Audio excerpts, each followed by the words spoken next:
I know that this topic has been around the community since RE4 Remake's announcement, but I just wanted to make this video to make everything clear, I guess, and voice my take on this. So this video will contain some RE4 Remake DLC spoilers, so be on alert for that, but I do want to say this. Everyone is probably thinking, including myself, that the next RE Remake will be Resident Evil 5, and with what Capcom has done and teased with the post-credit scenes with the RE4 Remake story and the Separate Ways DLC, that is most likely next and will be one of the biggest projects for Capcom.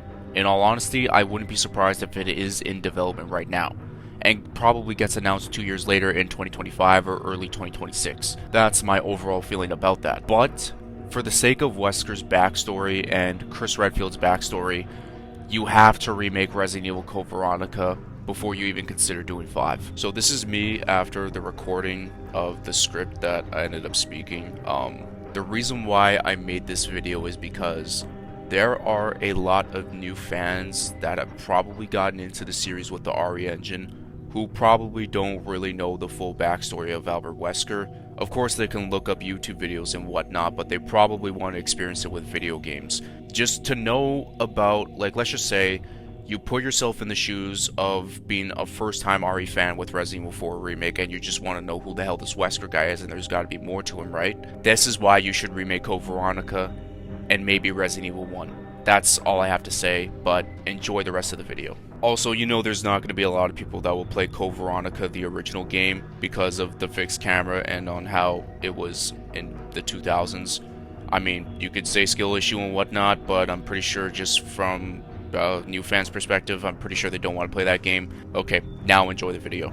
With the RE engine and the remakes, there have been some interesting changes in the RE timeline. Leon got his sequel, and a lot of people have been waiting for Claire's as well with Code Veronica. There has been quite a demand for a CV remake for a very long time, and it's honestly growing as days go by. Many people want to see the remake because they want one of their favorite games remade in the RE engine, and the other side wants a remake because they didn't have a good experience with it, and would like to give it a second chance that way, and see if they could like it in the RE engine. But I feel like both sides can agree on this particular thing. I understand the RE4 remake is building up RE5 in terms of the Plaga and Ouroboros with Wesker, but in terms of his character, along with Chris Redfield's and their historic rivalry, you gotta remake this game first before 5, as it would feel a lot better having two different build-ups. One for the Plaga and Ouroboros, you even have Excella and the Underground Flower area, and then with Code Veronica you can get the characters with Wesker and Chris. Hell, if you even want to build up Jill, remake RE1 again, even though that is a very interesting discussion within the community, because a lot of people want it and a lot of people don't because risk factor, let's just say. An Umbrella Chronicles DLC for Code Veronica remake would be pretty fucking insane as well, but that will never happen. I'm not saying to not remake RE5 at all, because I know it will inevitably get its remake sooner or later, but build this up with Code Veronica. The thing that honestly worries me about this entire thing is if Capcom is going to give this remake to M2, if it ever ends up happening. I'm sure you guys know who this is, and I'll refresh your memory for those who don't. They were the main developers for the RE3 remake, and we know how that game failed as a remake. The Separate Ways DLC was almost the same amount of length story-wise as RE3 remake. One costed $60 to $80, I'm from Canada so it was $80 in my country, to $10 to $15. That kind of shows you how bad it was for 3 remake, and people are starting to realize that. Speaking of realizing, I hope Capcom is now aware to not just give M2 another remake, and they should remake Resident Evil with their primary development team, or Resident Evil games I should say. They're seeing the love for 4 remake has gotten, and I'm sure you don't want to go back to that level if you give M2 another remake to develop. 2 Remake was developed by the main team as well and is the most sold RE game ever. Hell, I'm pretty sure there was a rumor that M2 was the main developer for RE4 Remake, for at least a little bit. But once Capcom heard it was a near one-to-one remake, they said they were taking it off your hands and were limiting your role in this, and look what turned out. Arguably their best remake to date, and for some people the best RE game created. I'm sure people don't want Code Veronica to be a speedrunning simulator.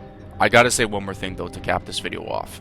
The events of Code Veronica was one of the biggest reasons as to why Chris got in the weight room and got swole as shit to try and compete with Wesker. Because when they fought in Code Veronica, Chris just got his ass kicked. And even was like that in RE5 because Wesker got stronger as well.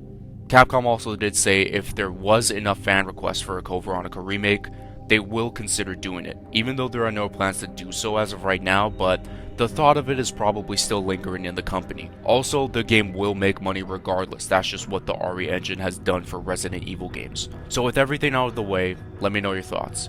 Should Code Veronica get a remake to build up an RE5 remake? I'm sure we can patiently wait for a 5 remake since RE9 might be the next game, so we shall see what happens in 2024. I will be posting a potential RE5 remake video next week or this weekend, so stay tuned for that. If you guys enjoyed this video, please be sure to leave a like on it as it helps to reach the YouTube algorithm, and subscribe to the channel if you want to see more Resident Evil content in the near future, or maybe some Devil May Cry stuff. As always, I will catch you guys in my next video. Peace out, and much love.